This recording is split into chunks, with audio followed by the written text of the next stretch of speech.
I have acquired over 10 businesses and sold 2. And in this video, I'm going to share with you some of my best tips to reduce customer churn when you have a transition of ownership in a new business venture.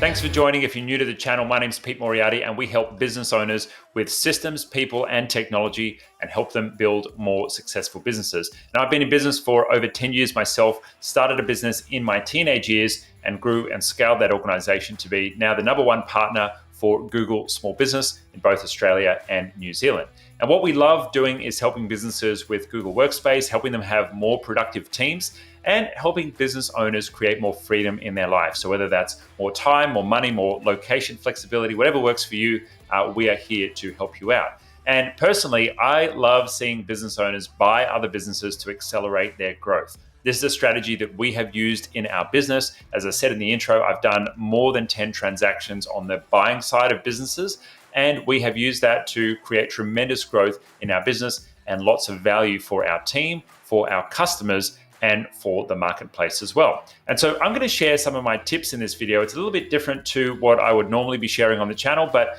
if you like this content, please be sure to give me a thumbs up and drop a comment down below and let me know if there's anything else that you'd like me to cover that's a little bit out of the ordinary on what we'd normally cover on this channel.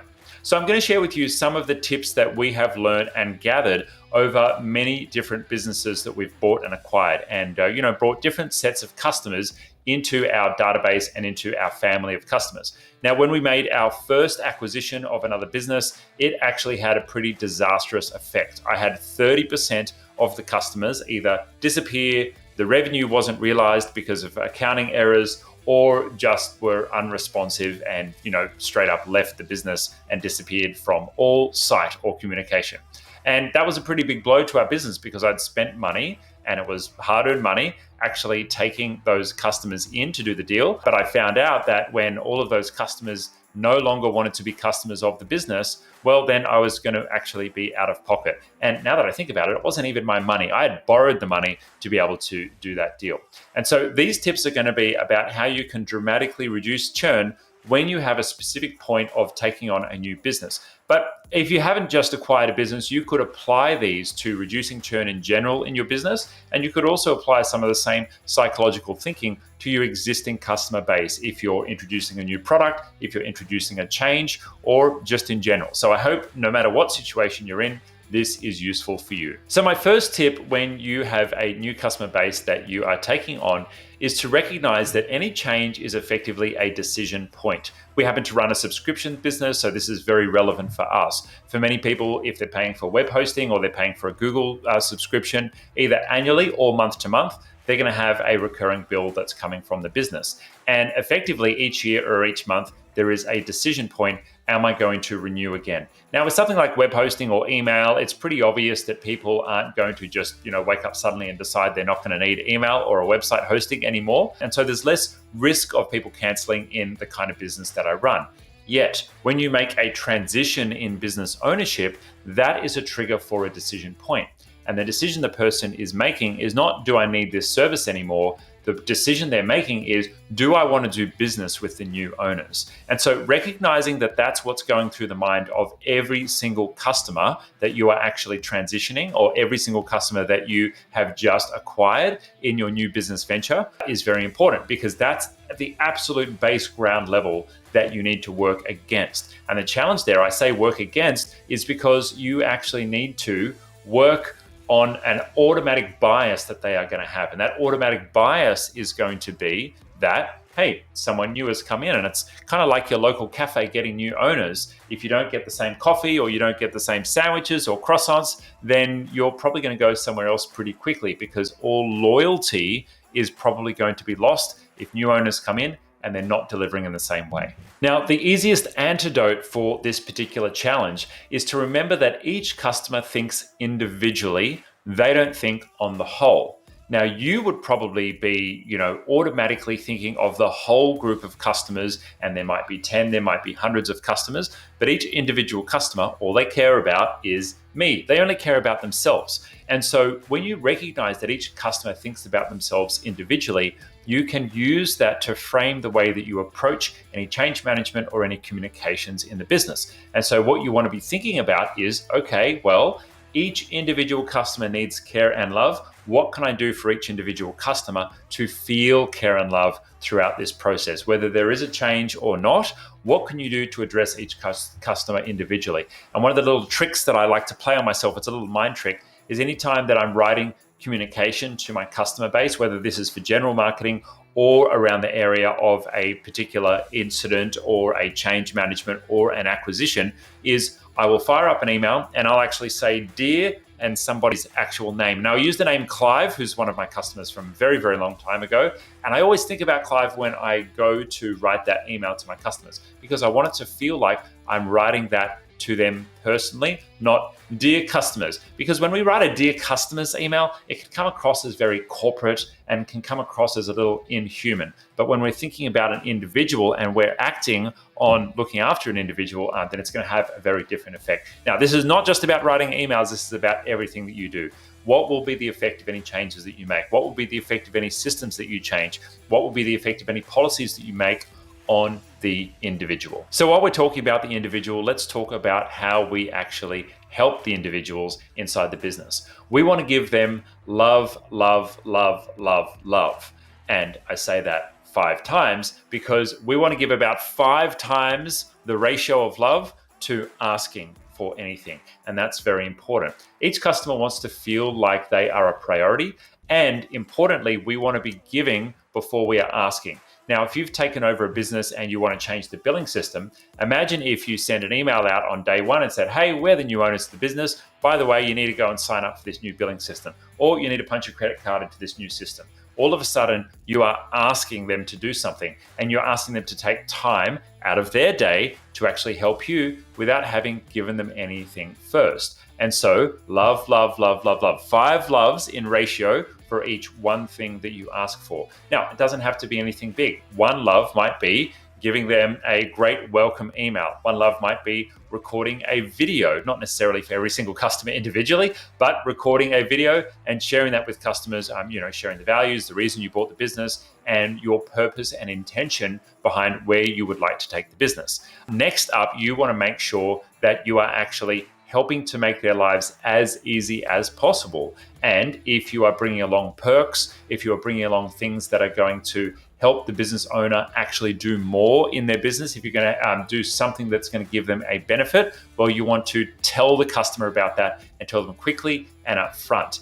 Now, just imagine if your local cafe came to you and said, "Hey, the owners have changed here, but for all of our loyal customers, you're going to get a free coffee and a croissant." All of a sudden, you're going to go, "Wow, you know what? These new owners have actually given me something in advance that I didn't ask for." And you're going to feel a little bit indebted to them because of the rules of reciprocity and the principles of psychology, that you'll probably be more likely to actually give them a go because they have given something to you first. So that's a principle that we're working with here, is that principle of reciprocity. If we give love, then when we do ask for something, it's more likely that on the balance of everything and the exchange, they're going to feel like they can trust you and they're more likely to give in return. The next principle is an important one. And anytime there's a changing of the guard, there's going to be that little fear in the back of their head that the new owners won't care about them, or the new owners are going to be worse. Again, it's just a standard bias that exists anytime there's change, that this change might be worse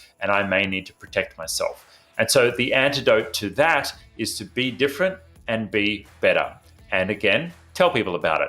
When you want to take on a new business, it's important for you to be a point of differentiation and hopefully exceed what the previous business owners did with that customer base. And what we've found is with customers, when they find that there's a new owner coming into a business, they start to get the ideas of like corporate takeovers, of service going downhill. They might have some resentment about the previous owners leaving the business or cashing out, or whatever the circumstances are of the previous owners exiting. People can start to get funny ideas in their mind. And so when you aim to be different and aim to be better, what that does is when you approach your customers and when you're building relationships with them, they're going to get an idea that you're here to help maintain their relationship and that relationship is really important to you when you put in the effort to be better than the previous experience that they had. And even though you've got a bit of an uphill battle against their already established bias, well, you've hopefully got a good chance of retaining that customer if you can prove to them that they have a better service with you. My next step is to make sure you have a clear communications plan. And that plan should be communicating to each of your customers why you're going to be better, how you're going to be better, what you're going to be doing, what things they're getting as a benefit of this change. Because remember, people just think about what's in it for me, right? And that clear communications plan should be outlining quickly and reasonably exactly what's happening, and it should be really clear as well. You shouldn't want to be, interrupting people's days just because you have made a change in the business, but wherever possible, you want to be giving the benefits with that. And some of those communications will be in varying levels of engagement with your different customers. If you're acquiring a large customer base, obviously you can't pick up the phone and call every one of those customers, but you might call the top 10 largest customers or the top 10 most important customers and build a relationship with them manually.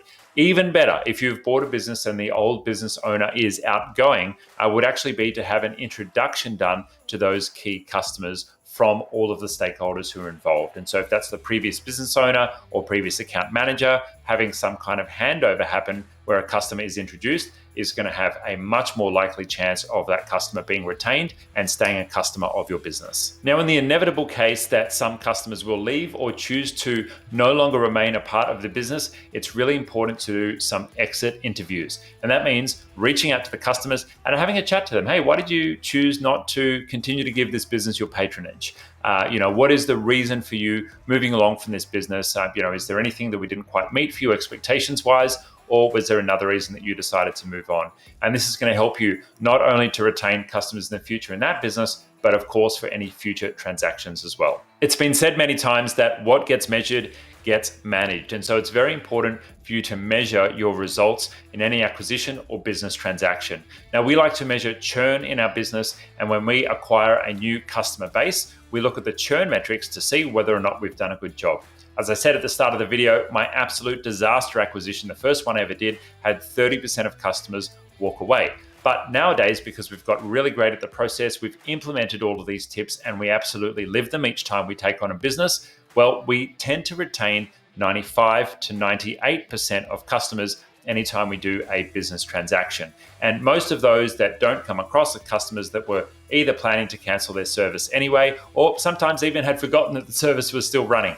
And then they tend to cancel out at that point. And I'm really glad to say that that is a very profitable exercise for our business. Now that we've implemented each one of these strategies, it means that when we acquire a business, we're going to retain as much profit and as much result as possible. And we're going to make sure that the customers who are involved in that business are having a good experience as well. Remember that not only do you want to measure the churn, but you want to measure the return on investment as well. So you want to, over time, whether it's 12 months, 24 or 36 months, record and review how much revenue you've generated from each one of those customers, what the profit has been, and what the price was that you paid for the business or the customer base that you acquired. And that will give you a good idea of the return on investment for future transactions. I hope this has been helpful. If you're interested in learning more about anything to do with small business and technology success, make sure you subscribe to our channel and check out our growth roadmap and our channel playlist. Our growth roadmap takes businesses through the different stages of business and lets you know which business strategy, which technology strategy is most relevant for you based on the stage of business you're at right now. Now, we help organizations from down as sole operators just getting started in business to organizations with hundreds or even thousands of employees. And if that's you, if you're a leader, if you're an IT manager, if you're an owner or a founder, or just someone that works in the business and you're looking to get more out of your technology and business strategy, well, you might be eligible for a consultation with our team. You can click on the link down below to click onto a consult. Let us know how we might be able to help, and our team will reach out to get in touch with you. Now, if you're interested in more content like this, give me a thumbs up and drop a comment down below. Let me know what you liked about this video. Is there anything you think you know that I missed or you would still like to know?